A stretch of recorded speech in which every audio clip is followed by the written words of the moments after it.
We're more interested in exposing them and arguing them, much less giving them advice.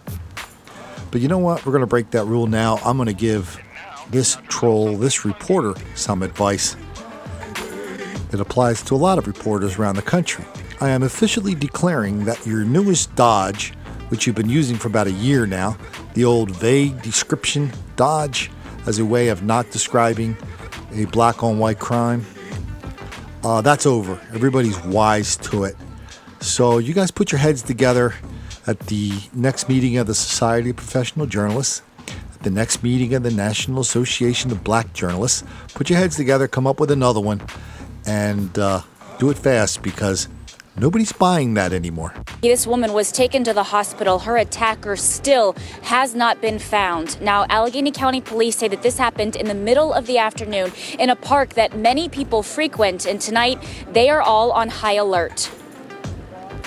County detectives and crime scene investigators spent hours gathering evidence near the Flagstaff Pavilion in North Park. The amount of police gathering here in broad daylight is not common, and it has everyone asking what happened.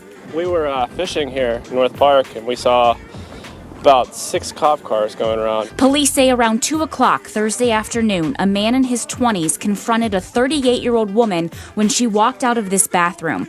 Police say things got physical, and the woman fought the man off. He ran away, but police don't know which direction he went or if he got into a vehicle. Not knowing where that suspect could be is forcing Rachel Mead to change her plans. I mean, it affects my plans right now that I was just going to go read, but I will probably go home and read now because that's kind of scary that happened right there in the bathroom. Police say the woman was able to call 911 herself. She was taken to the hospital where she was treated for injuries to her head and her hand. I've grown up around here, and it's a beautiful park. I mean, we never knew that something like this could happen here. But, you know, it's kind of eye-opening. I'll definitely be back. I think this is the first time I've come up to this pavilion or this area, so I usually am down more by the boathouse, which there's a million people around, so I guess I feel more safe down there anyway. Now, police have a very vague description on their suspect. Again, they believe he's in his 20s, 5 feet 11 inches tall, 150 pounds. So this story came in from several viewers in the Pittsburgh area, including a cop. So I had to write the cop back and say, so it's a vague description. What was it really? And he goes, well, the perp is black.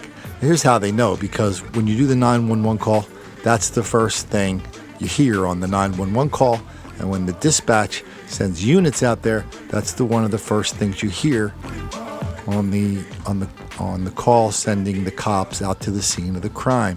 They identify the suspect by race. I've heard a lot of 911 calls all over the country, many different departments. I've never heard any cop talking to a cop on the radio say, all we have is a vague description. If you know the person's height and if you know the person's weight, that's not vague, especially in this neighborhood, which is mostly white neighborhood, so that description could have come in handy. As it is, the only thing they have left to help them is this.